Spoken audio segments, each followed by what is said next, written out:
Bring back rock.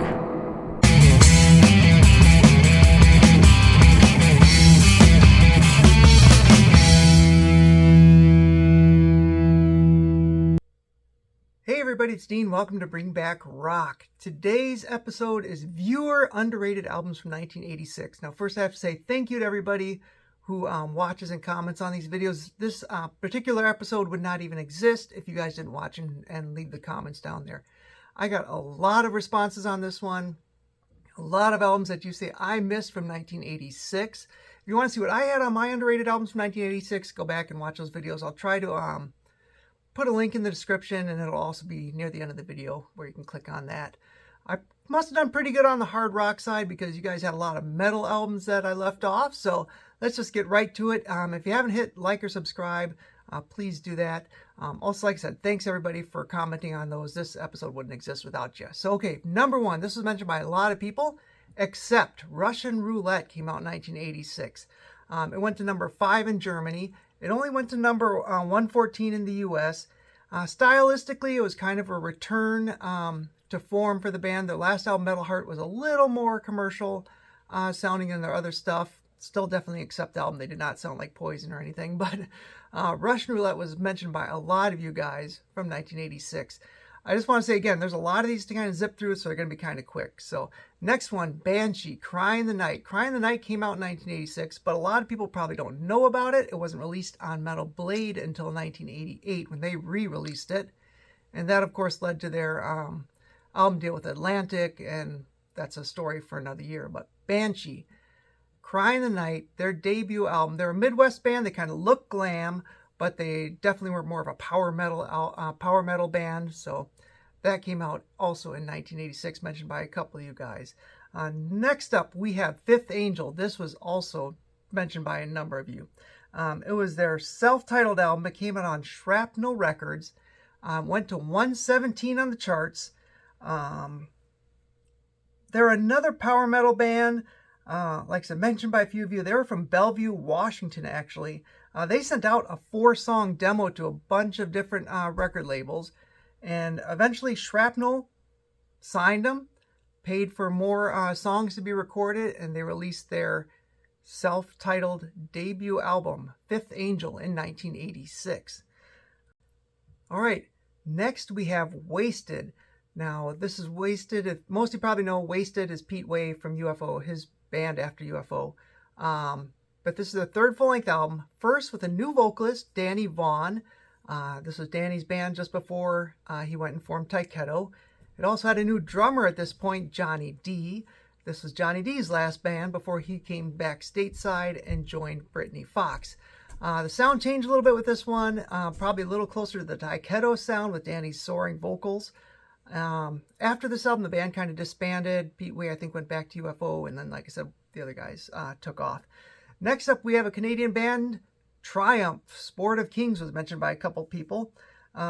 This album had their biggest hit on there called Somebody's Out There, which went to number 27 on the Billboard singles chart.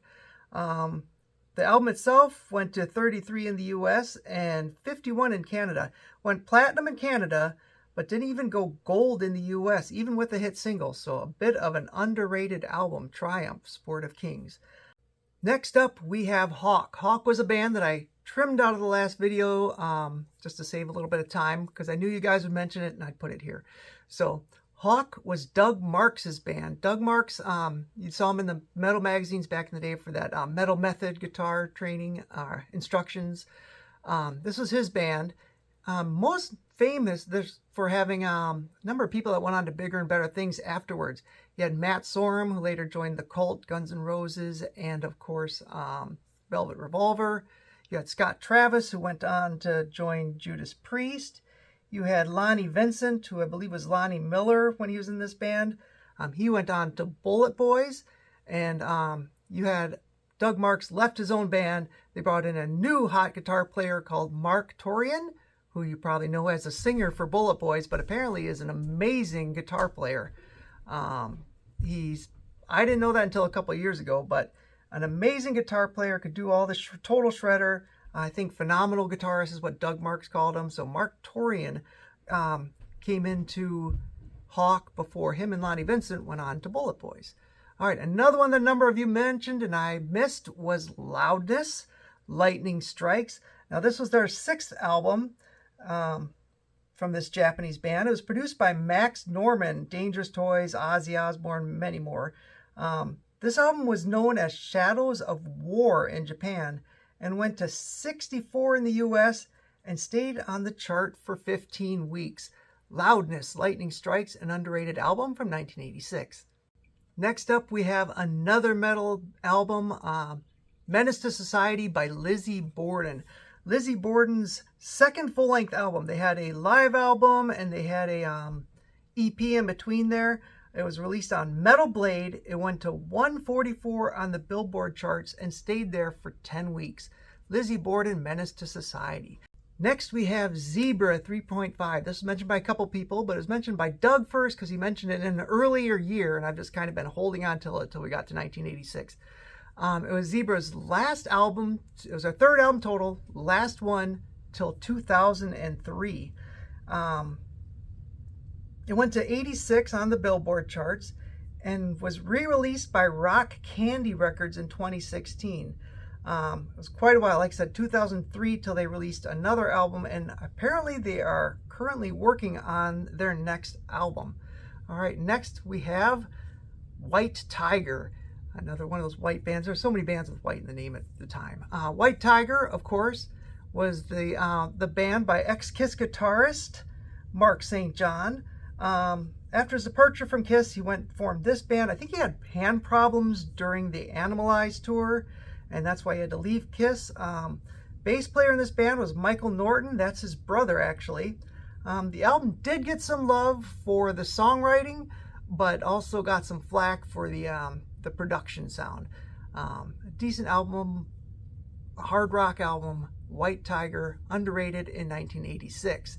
Next up, we have Racer X. This is also mentioned by a number of people. Racer X Street Lethal, released in 1986. Now this one had guitar virtuoso Paul Gilbert. It was his band before he joined Mr. Big. It was on Shrapnel Records, and he was compared to Randy Rhoads and Yngwie Malmsteen at the time. Jeff Martin was the lead vocalist. He later went on as a drummer for Michael Schenker Group and also for Badlands. So Racer X Street Lethal, if you're into the shredding and neoclassical guitar playing, Racer X might be a band you want to check out. All right, next up we had Le Mans. Le Mans they released their self-titled 2nd album in 1986. It was a Mike Varney produced album on Shrapnel Records, more in the AOR vein, but it wasn't as well received as their debut album. Interesting here, Derek Frigo, F-R-I-G-O, was in the band, and he of course later joined Enough's Enough for a number of albums. All right, so Le Mans, self-titled album, underrated in 1986. According to you guys, what's next? All right, next up we have Metal Church. This is Metal Church's 2nd album. It went to 97 on the Billboard charts. It was dedicated to Cliff Burton of Metallica, who had recently passed then. It's a heavy metal album, probably a thrash album actually is what I'd call it. And I really, really dig the title track on this record. So Metal Church, The Dark, underrated in 1986. Next up, we have Diamond Rexx. Now, Diamond Rexx was a band that I had on my list and kind of cut for time because I knew you guys would suggest it. So Diamond Rexx is a Chicago band.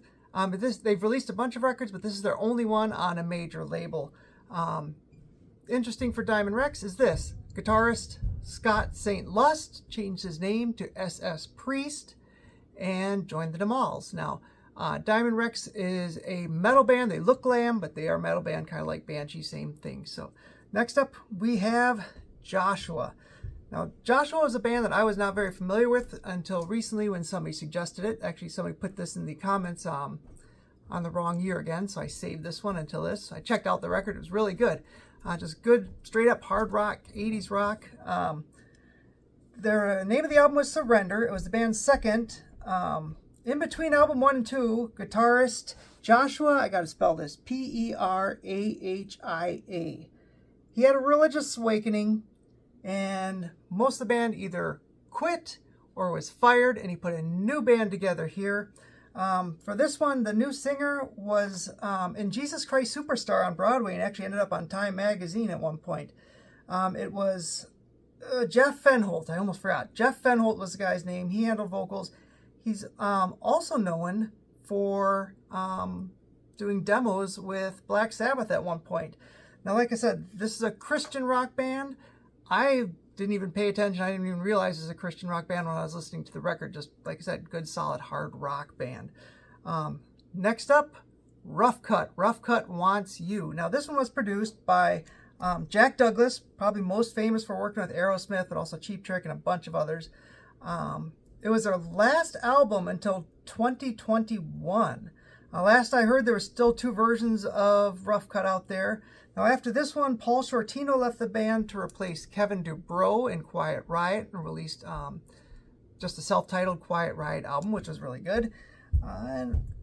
But, you know, Quiet Riot's not Quiet Riot without Kevin DuBrow, but it was a good, solid album and a solid attempt to resurrect the band's fortunes. All right, I had a few more, but I'm running just a little bit long, so we're just going to kind of run through these real quick. Next up, I'm going to mention Warlock, True as Steel. We love Doro Pesch here at Bring Back Rock. Fight for Rock, I believe, was a single and video that started to gain some momentum in the U.S. The next album, though, was, in my opinion, an absolute masterpiece. Okay, Chastain, Ruler of the Wasteland, you guys mentioned. I heard Saxon, Rock the Nations, was another one you guys thought was underrated. And Steeler, Strike Back, the German band, not the band that had Keel and Yngwie Malmsteen. And now the next one I need to explain a little bit, and that is Raven, the Pack is Back. Now, I thought this was released in 1987 because Metal Mayhem screwed me. On the back of the Metal Mayhem release, that's a CD I have by them, the Metal Mayhem release says Atlantic Records 1987. But as Brian pointed out so brilliantly, it was released in 1986. So Metal Mayhem kind of messed me over there. I did go back and look at my vinyl of the album, and it was 1986. Now, this was, I believe, their second for Atlantic. And again, it felt like it was really a lot more mainstream with this one. Kind of the label is kind of pushing them that direction. It was on Atlantic Records in 1986, not 1987. It did go to 121 on the Billboard charts. And it was, like I said, their most commercial album due to label pressure. Still an album that I love, though hardcore fans were less impressed. It was produced by Eddie Kramer. He worked with Whitesnake, Zeppelin, Kiss, and a whole lot more. So, Raven, the Pack is Back. I'm also putting this on my 1987 list because of Metal Mayhem screwing me over and I missed it. So you're going to hear the story again if you watch my 1987 episode, which will be coming up next. Okay, if you want to see what I had for 1986, you can probably click right about here somewhere and you'll see that. I just want to thank everybody for watching, spending time here, giving me your underrated albums. Like I said, this video would not have happened if you guys hadn't commented below. So thank you, everybody. Thanks for watching, and I'll catch you on the next episode.